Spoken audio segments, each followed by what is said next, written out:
nesse momento de construção, que é um momento também de desejo, de encontro, é que eu vou começar a conversar sobre esse módulo.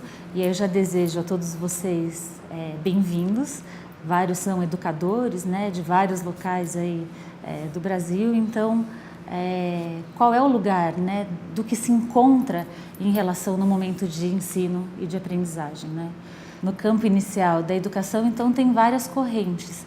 E a filiação de cada professor, em função da sua experiência, da sua formação, da faculdade que fez, das crenças que tem, se identifica em função do seu próprio histórico de vida, da região onde viveu, da família da qual veio, se constrói ali uma identidade que inevitavelmente vai com ele como bagagem para o momento da prática, né? Então esse é um lugar de opção e de escolha que é determinante do que se vivencia no encontro de relação do ensino e aprendizagem.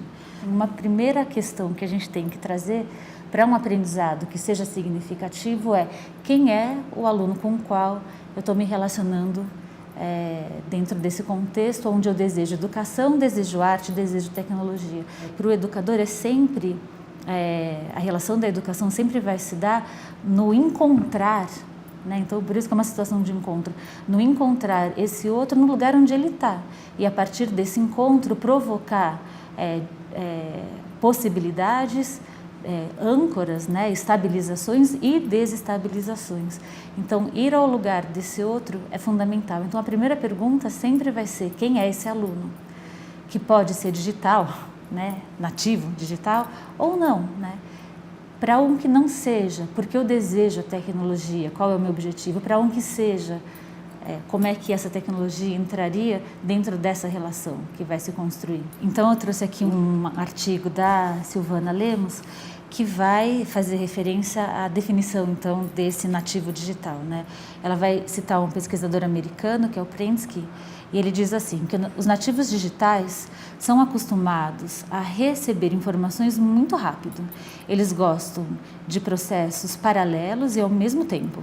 Eles preferem gráficos a textos, utilizam acessos randômicos, como hipertextos, e funcionam melhor em rede.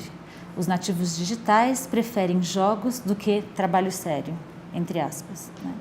Os jovens se comunicam com os amigos através de programas que usam ferramentas de chat, criam grupos com interesses comuns em sites de relacionamento, trocam músicas e filmes favoritos pela internet, jogam online com os colegas enquanto têm as pesquisas escolares ao alcance dos buscadores eletrônicos, né, como o Google.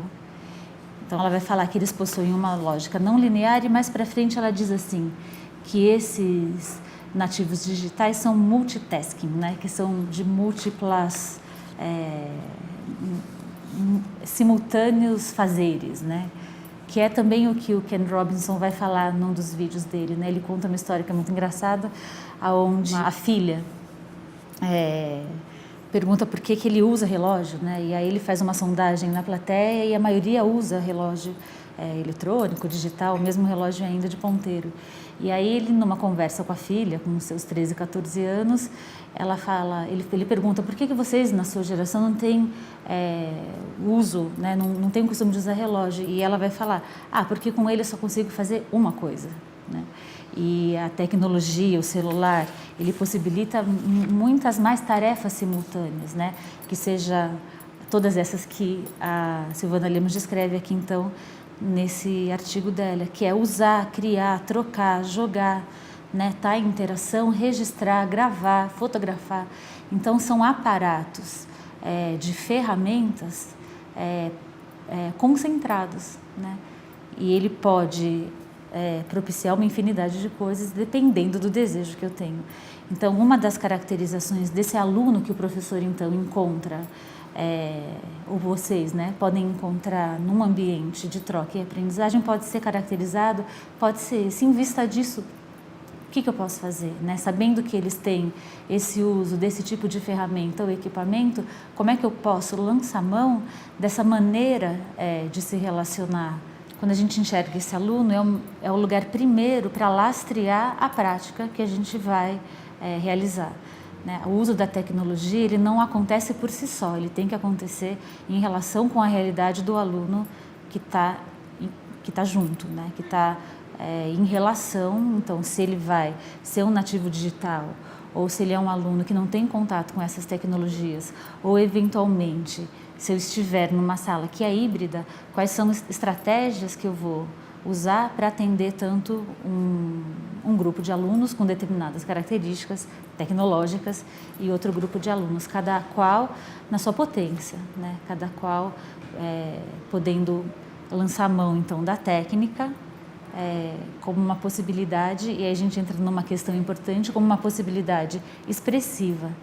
Então, essa é uma questão importante quando a gente pensa na relação entre arte, educação e tecnologia, que é o caráter expressivo da produção artística, onde se cria alguma coisa que até então não existia ainda, onde existe a inauguração, que é o que o Kandinsky vai falar, de alguma coisa nova, né? Não a ferramenta e a técnica como mais do mesmo, mas a ferramenta e a técnica como uma possibilidade, um instrumento a mais para que a gente possa criar, para que ela possa então ser, numa relação de criação, apropriada na potência da ferramenta para ser usada então num processo de invenção, num processo de inauguração de coisas que são novas.